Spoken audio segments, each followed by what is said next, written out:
عارفة انكم متحملين معايا كتير، ودرس النهارده هيتكلم في ايه؟ درس النهارده هيتكلم في الكيمياء الفيزيائية، وانت كطالب تانية اعدادي هتتفوق على طالب تالتة ثانوي واولى كلية معايا. ما تيجي نعرف يا ترى ايه الطاقة الداخلية للمادة بتاعتي، ويا ترى تأثيرها على درجة الحرارة بتاعتها ايه؟ طيب مبدئيا كده اهو انا بتكلم في ايه؟ انا بتكلم في حاجه اسمها الماده. طب احنا كبرنا شويه وصلنا للدرس الثالث، انا هحول الماده دي هحطها جوه نظام، ولازم اعرف النظام ده بيتكون من ايه. نظام دخلتيها في متاهات كده ليه؟ هقول لك لا سهله. هقول لك والله لو انا جبت مثلا حبيت اشرب كوبايه شاي، كوبايه الشاي معايا الماده بتاعتي اللي هي عباره عن الشاي، ميه الشاي بتاعتي، واحطها جوه الفنجان. قال لي والله لو انت معاكي مثلا كوبايه الشاي بتاعتك دي، ولنفترض ان انا معايا اهي، ادي كوبايه الشاي بتاعتي، ادي كوبايه الشاي بتاعتي، تمام. طيب كوبايه الشاي دي بيبقى جواها شاي اللي انا هشربه. قال لي خدي بالك الشاي اللي بتشربيه معايا ده اهو، هو معايا اسمه ايه؟ اسمه النظام. يبقى الشاي اللي بتشربيه اسمه النظام. طب الكوبايه ذات نفسها، قال لي خدي بالك ان الكوبايه ذات نفسها دي حاجه بتحد النظام، او حاجه بتعمل بورد على النظام. يبقى اسمها معايا ايه؟ اسمها معايا حدود النظام. بص انا مشاور على ايه؟ على الحد اللي محدد كوبايه الشاي. يبقى دي كده عندي اسمها حدود النظام. طيب النظام ذات نفسه يا ترى في ايه تاني؟ قال لي خدي بالك انت عندك حاجه عندي اسمها حدود النظام، عندك حاجه معايا اسمها النظام ذات نفسه، عندك حاجه معايا اسمها الوسط المحيط. الحاجه المحيطه بيا اسمها الوسط المحيط. يبقى انا كده اهو المفروض اعرف كم حاجه عندي. اعرف 3 حاجات عندي، يا اما حاجه عندي اسمها النظام، يا اما حاجه عندي اسمها حدود النظام، يا اما حاجه بتحد بيا او تحيط بيا الحاجه دي كلها، فبسميها الوسط المحيط. طب يبقى انا كده من كلامك ان انا محتاجه اعرف يعني ايه كلمه النظام معايا. انا خلاص انا دخلت وكبرت وعايزه اعرف يعني ايه كلمه النظام معايا. قال لي خدي بالك هو النظام ده اي حاجه حواليك في الكون، او اي حاجه في الفضاء الخارجي بتاعك. يبقى هو يعني ايه كلمه النظام؟ هو جزء من الكون، يكون موضع الدراسة. أنا عملت كوباية الشاي وحبيت أدرس كوباية الشاي دي، يا ترى لما يمر عليا وقت اللي بيحصل لها. يبقى حاجة هي موضع الدراسة. يبقى أي جزء من الكون يكون موضع الدراسة والملاحظة. أنا لاحظت يا ترى إيه اللي حصل لكوباية الشاي معايا. طيب بالنسبة لوسط المحيط، وسط المحيط دي حاجة حيز محاط بالنظام. قلت لك الحاجة المحيطة بيا هسميها الوسط المحيط. يبقى هو الحيز المحيط بالنظام، والذي يمكن أن يتبادل معه الطاقة والمادة. إيه اللي أنت بتقوليه ده هو؟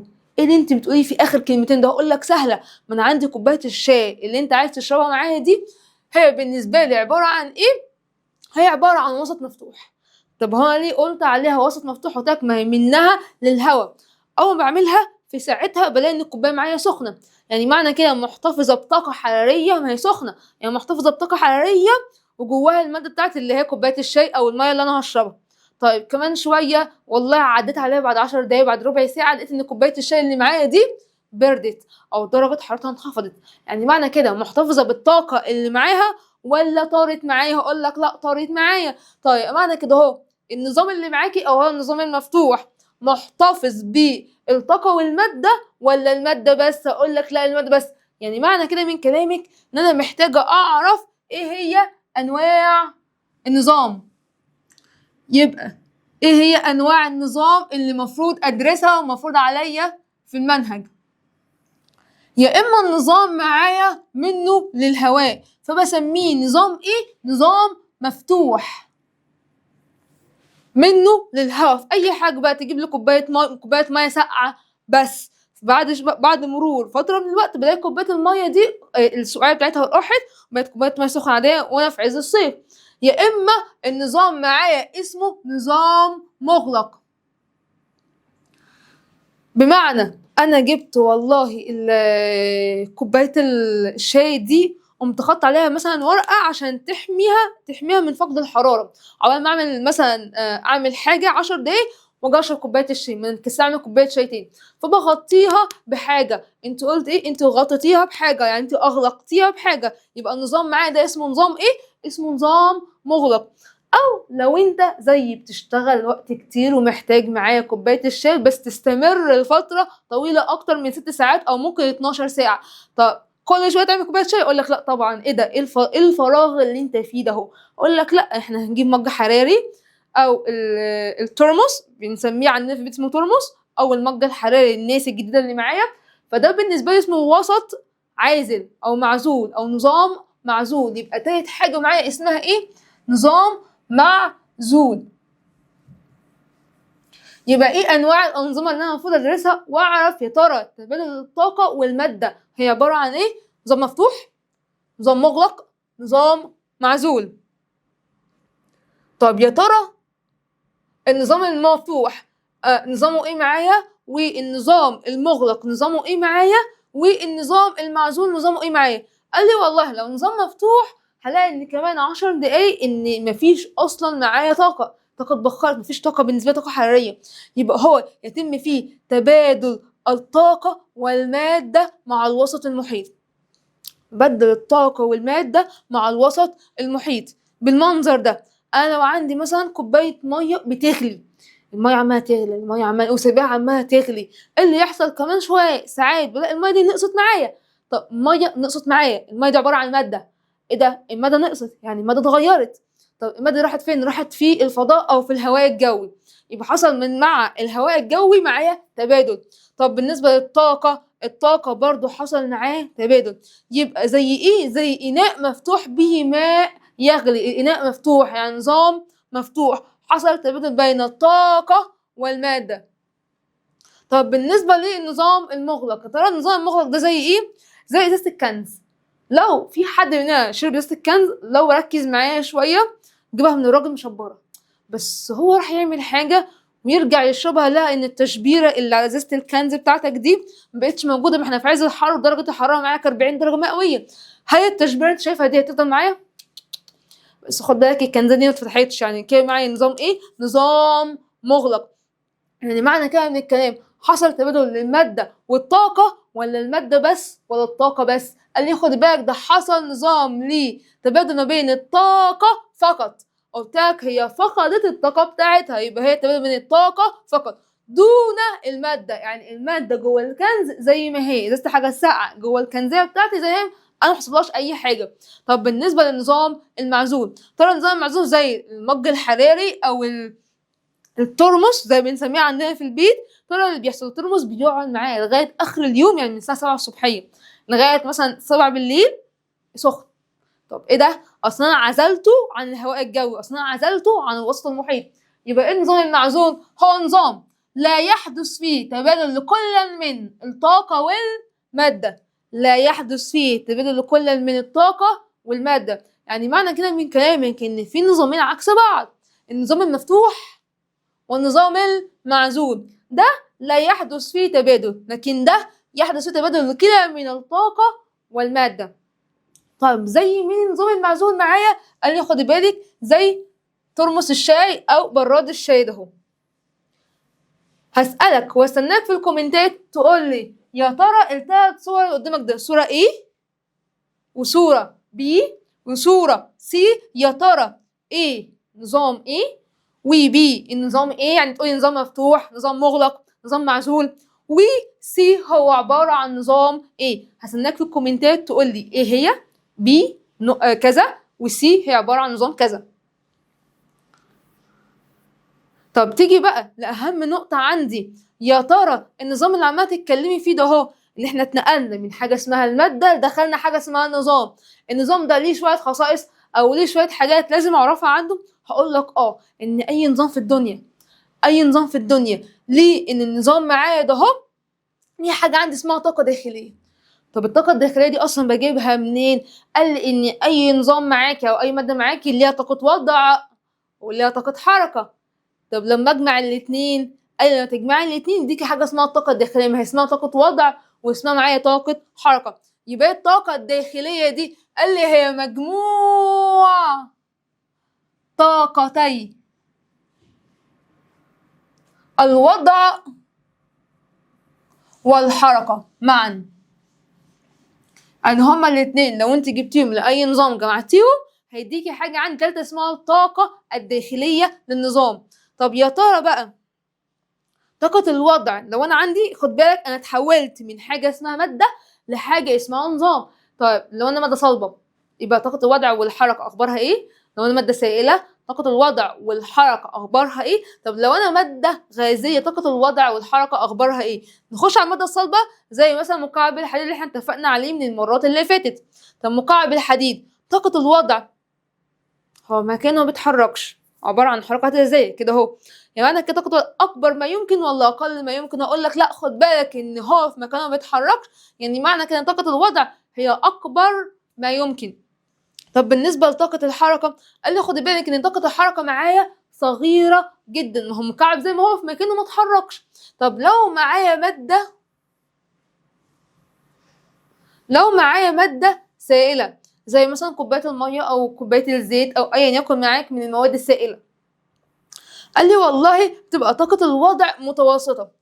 طبعا أي حاجة في مادة سائلة بكلمك عليها هي دايما في النص، يعني ولا عالية قوي ولا قليلة قوي، طاقة الوضع متوسطة وطاقة الوضع معايا برضو متوسطة.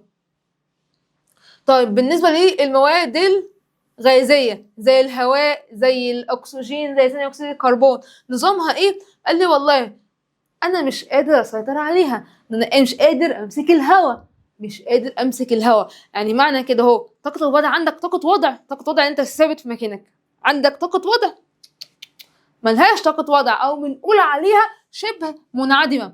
طيب دي مش قادر أمسك الهواء، مش قادر أمسك جزيئات الهواء، طيب معنى كده هي حرة الحركة، يعني معنى كده طاقة الحركة فيها أكبر ما يمكن ولا أقل ما يمكن؟ لأ ساعتها يكون أقل أكبر ما يمكن، هي مرتفعة جدا معايا. طب يبقى أنا كده عرفت إيه؟ عرفت الطاقة الداخلية للنظام هي مجموع طاقتي الوضع والحركة للنظام أيا يكن نظام معاك، نظام مفتوح نظام مغلق نظام معزول. طب هل يا ترى ليه خصائص أو ليه حاجات لازم أعرفها بتوقف عليها الطاقة الداخلية؟ قال لي خد بالك الطاقة الداخلية اللي أنت بتحددها معايا دي اللي اسمها طاقة الوضع أو اسمها معايا طاقة الحركة أو بنمكس الاتنين مع بعض توقف على بعض الحاجات. طب إيه يا بعض الحاجات؟ أول حاجة معايا درجة الحرارة. طيب تاني حاجة معايا الكتلة، يا ترى درجة الحرارة هتفرق معايا ازاي او هتتحكم في الطاقة الداخلية ازاي؟ طب هل الكتلة بتأثر معايا؟ هقول لك اه. طب هل المادة او نوع المادة اللي معاك سواء صلبة سواء سائلة او سواء غازية بتأثر معايا؟ هقول لك اه. طب هل الحالة الفيزيائية؟ وكل ده هنعرفه دلوقتي حالا.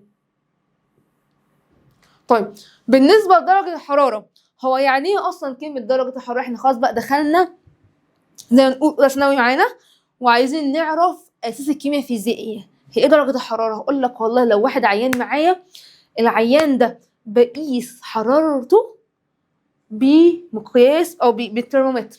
طيب درجه الحراره يعني ده مقياس بتقيس بيه الحراره والبروده، يبقى ايه درجه الحراره؟ هي مقياس حاجه بقيس بيها لمتوسط طاقه حركه الجزيئات، الحاجه اللي بقيس بيها طاقة الحركة بتاعت الجزيئات، يبقى هو حاجة بتقيس مقياس.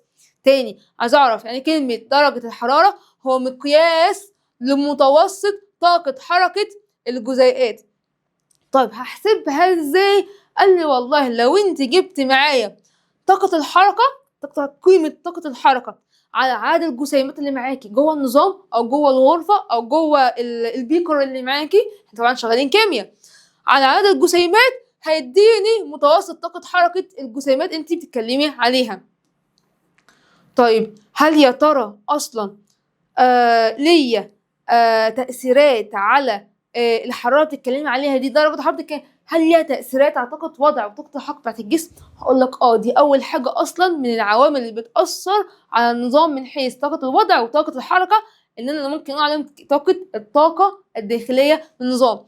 طيب إزاي؟ قال لي والله لو أنا عندي نظام، النظام ده هو أنا عندي مثلا نظامين نفس المادة مثلا، ولا نفترض معايا المية بس مية في درجة حرارة 10 درجة سليزيوس ومعايا مية في درجة حرارة 90 درجة سليزيوس. طب يا ترى طاقة الحركة في أنهي صورة من الصور دي بالنسبة لي بتكون أكبر؟ هل يا ترى لما أحط المية في درجة حرارة 10 ولا لما أحط المية في درجة حرارة 90؟ سمع حد بيقول لي ثواني 90، يعني انت كده قربتي على درجة الغليان، يعني معنى كده ان المية بتبقلل منك في الكتل او الحاجة اللي بتغلي فيها. معنى كده من كلامك طاقة الحركة معايا هنا أكتر ولا هنا أكتر؟ لا، هقولك في ال90 درجة سليزيوس معايا أكتر، إن متوسط طاقة حركة الجسيمات أكبر في الماء الساخن اللي هي المية اللي بتغلي معايا عن الماء البارد. ودي أول عامل معايا بيحدد طاقة حركة جسيمات النظام. طيب بالنسبة لي بقى الكتلة، يا ترى الكتلة معايا بتأثر على النظام اللي معاكي؟ هقولك طبعا الكتلة لأي حاجة بتأثر معايا. طيب يا ترى الكتلة بقى بتأثر ازاي؟ قال لي والله انت لو عندك مثلا كيلو مية ونص كيلو مية او لتر من المية او نص لتر المية، انت عندك 2 بيكر، ده اسمه عندي في الكيمياء اسمه بيكر، وده بيكر، فبيكر A وبيكر B. لو انا عندي بيكر في نص لتر وبيكر تاني معايا في لتر كامل من المية، ساعتها يا ترى اللي يحصل لدرجة الحرارة بالنسبة لتغير كتلة المادة؟ خد بالك ان المية عبارة عن مادة، انا كل كلامي عن المواد. قال لي والله انا هجرب اسخن البيكرين دول على فليم تيست اللي هي النار او البوتاجاز عندنا، تمام؟ طيب ايه اللي بيحصل؟ هلاقي ان المقدار اللي بياخده البيكر الاولاني اللي هو النص كيلو بياخد الارتفاع في درجة الحرارة بتاعته، بتزداد لما الكتلة تقل. يعني هل لما اسخن كيلو من المية زي ما اسخن نص كيلو؟ هقول لك لا طبعا تفرق معايا، النص كيلو هيسخن معايا اسرع. طب هو ليه سخن معايا اسرع؟ قال لي عشان كتلته اقل. يعني معنى كده ان كلما قلت الكتلة زادت درجة الحرارة، يبقى دي علاقة عكسية، وكلما قلت الكتلة زادت درجة الحرارة. يعني العلاقة معاكي هنا علاقة ايه؟ قال لي خد بالك دي اسمها علاقة طردية، ان الكتلة تقل ودرجة الحرارة تزيد معاكي، كده علاقة عكسية، دي كده علاقة عكسية. طب لو انا قلت لك كتلتي زادت ودرجة حرارتي زادت، يبقى معنى كده دي العلاقة بالنسبة لي طردية، زيادة مع زيادة طردية. طب نقص مع نقص يبقى كده طردية. طب لو زيادة وفي نقص معايا يبقى دي كده علاقة اسمها علاقة عكسية. طبعا عشان ممكن يسألني في الامتحان يا ترى ايه علاقة ده بده؟ طب انا كنت بقارن ايه بايه؟ بقارن اول عامل معايا اثر معايا وهي الكتلة ازاي اثرت على درجة الحرارة.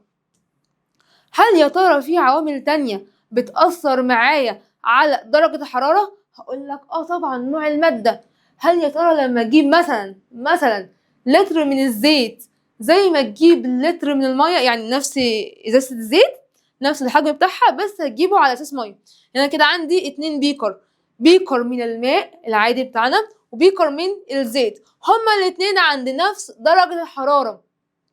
ترى بقى لما احطهم على الفليم تيست هما الاتنين، يا ترى ايه اللي يحصل معايا؟ قال لي خدي بالك لما تحط الاتنين دول على الفليم تيست بالمنظر ده اهو، فليم تيست اللي هو البوتاجاز معايا،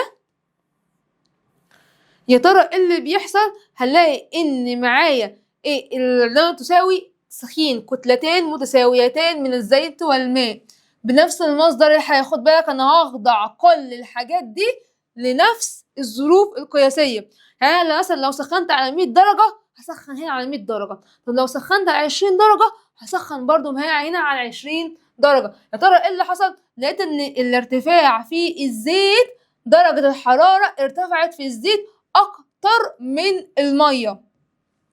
طيب معنى كده من الكلام ايه؟ قال لي خدي بالك ليه الكلام ده حصل معايا؟ قال لي عشان حاجه عندي اسمها الحراره النوعيه.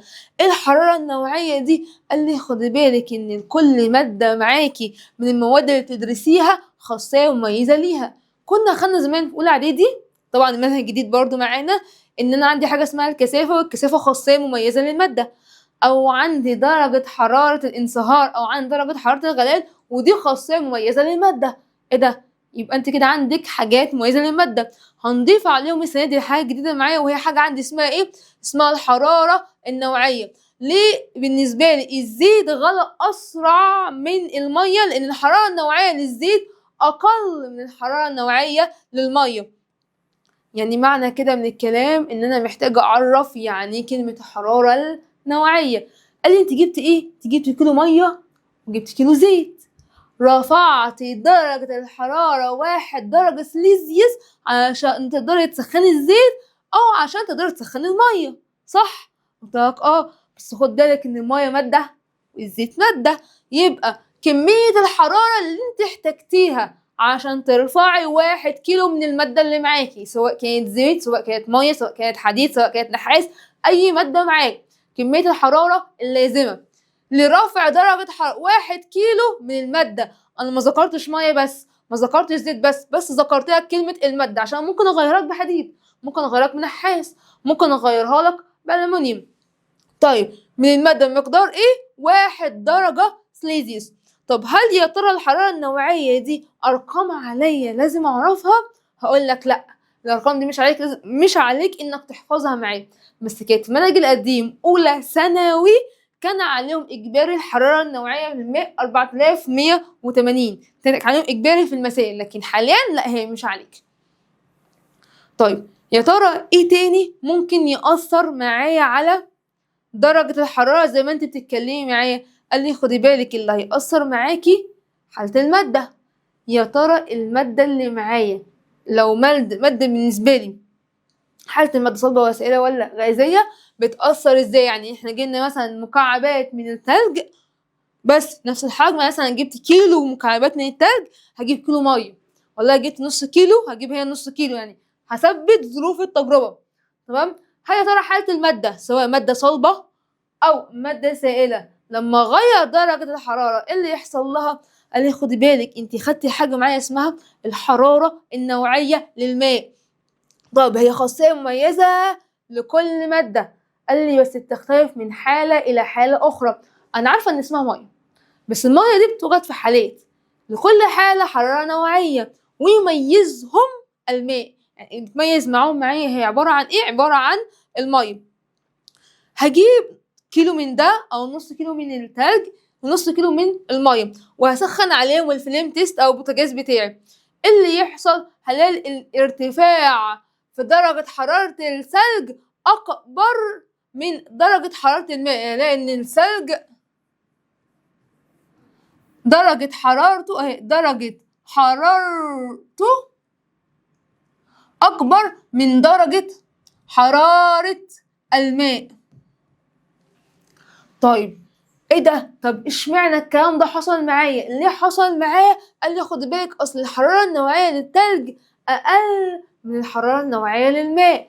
لو كانت معايا الحرارة النوعية لأي مادة اقل هنلاقي ان كمية الحرارة اللي بتحتاجها عشان ترتفع معايا درجة الحرارة 1 درجة سليزيوس معايا برضو اقل.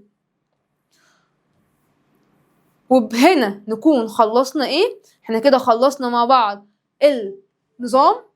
ايه هي انواع النظام؟ افكرك سريعا اخدنا ايه في الدرس النهارده؟ اخدنا النظام، اخدنا ايه هي انواع النظام اهي النظام، واخدنا ايه هي انواع النظام، والنظام بيتكون من ايه، او يعني ايه كلمه نظام. عندي حاجه اسمها نظام، عندي حاجه اسمها حدود النظام، عندي حاجه اسمها الوسط المحيط. طيب اخدنا ايه تاني؟ قال لي خدي بالك ان النظام معاه بتوقف على حاجة مهمة جدا وهي اسمها الطاقة الداخلية للمادة. ايه الطاقة الداخلية للمادة؟ اراجع معاك سريعا ان الطاقة الداخلية للمادة هي عبارة عن حاجتين، يا تقولي طاقة وضع وطاقة حركة، يعني الاتنين مع بعض، طاقة وضع وهنا معايا طاقة حركة. وبكده أكون نهيت معاك إيه؟ نهيت معاك شرح الدرس الثالث سريعا وهي أسس الكيمياء الفيزيائية. وياريت تركز جدا معايا في الفيديو ده علشان ده اساس ثانويه عامه لما تطلع ثانويه عامه معايا، تفهم يعني ايه كلمه النظام، تفهم يعني ايه وسط محيط، تفهم ايه هي حدود النظام. بالتوفيق ليكم كلكم.